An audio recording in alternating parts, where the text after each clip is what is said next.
Kamala Harris is the frontrunner to win the Democratic presidential nomination after President Biden officially dropped out of the race yesterday. But what kind of campaign can we expect her to run? And if elected, what kind of leader can we expect her to be?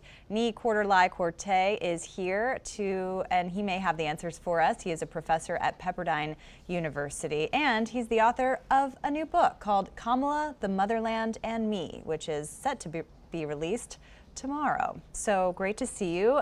Good timing for this book, which I want to get to in a moment.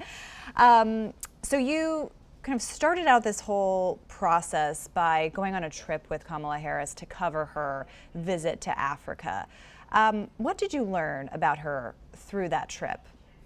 Well, it was an incredible opportunity to travel to Ghana, Tanzania, and Zambia, covering this historic first, making a historic visit to the motherland, the homeland of my father, who was born and raised in Ghana.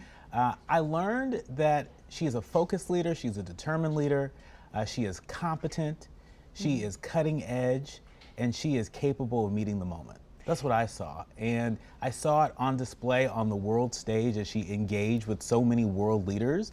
I saw it in the eyes of the nearly 8,000, mostly young people in Ghana's Black Star Square that showed up to hear her speak. She is the real deal, and I think more people need to know about it.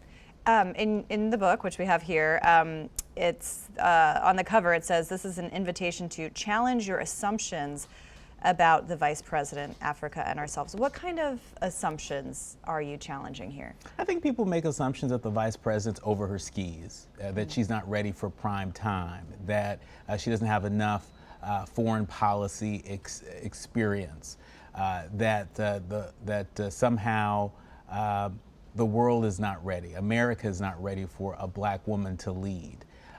What I saw was quite the contrary, and I thought, you know, what better opportunity to interrogate all of these questions than on the written page. What are some examples that you can identify where she has defied expectations in your view? Well, she has been a champion for LGBTQ rights, not just here at home, but abroad. I remember being in Ghana during a joint press conference with the Ghanaian president. This was around the time that there was an anti-LGBTQ bill that was sweeping through the Ghanaian parliament. And when asked by a colleague, you know, sort of where she stood and how this jives with the Biden-Harris administration's support of LGBTQ rights, she didn't hesitate. She stood there, she stood strong, shoulders back, and affirmed that LGBTQ rights are human rights. Just last week, I was reading in the New York Times an article about how there's been a huge copper reserve that's been discovered in Zambia. That's one of the places where we visited. Well, why is copper so important? Well, without copper, you know, our cell phones, our EV batteries, our AI-powered technologies don't move the same. They don't work the same. And so when I say that the Vice President is really cutting edge, she's having conversations with world leaders about issues that are a part of our shared future. And now you interviewed her back in May, so just a few months ago, obviously before the debate, obviously before all of these questions were swirling about Biden's ability to carry this race through. But in your conversations with her, did you get any sort of inkling or insight into you know, the idea that she could be in this position to be the nominee? The insights that I gleaned from our exclusive one-on-one West Wing interview really were insights that suggest that she is aware of how she's positioned in history, that she aspires to be a consequential leader, and she understands that when you're breaking barriers, guess what? You get cut. Things break. You know, it's not a walk in the park, but you still do it because it's worth it.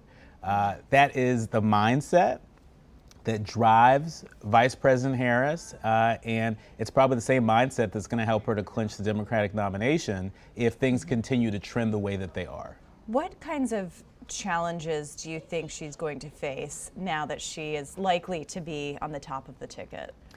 Well, I think one of the challenges that the Vice President is going to face will be the challenge of being labeled as the DEI candidate, the diversity, equity, and inclusion candidate. We've already seen Republicans start to use it as an attack line against her.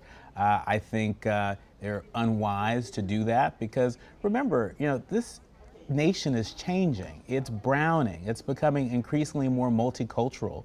And I think there are a number of folks that sort of take issue with that. The idea that they're only picked to be in a position of leadership because of their skin color, or because of their gender, or because of their identity in whatever way, shape, or form.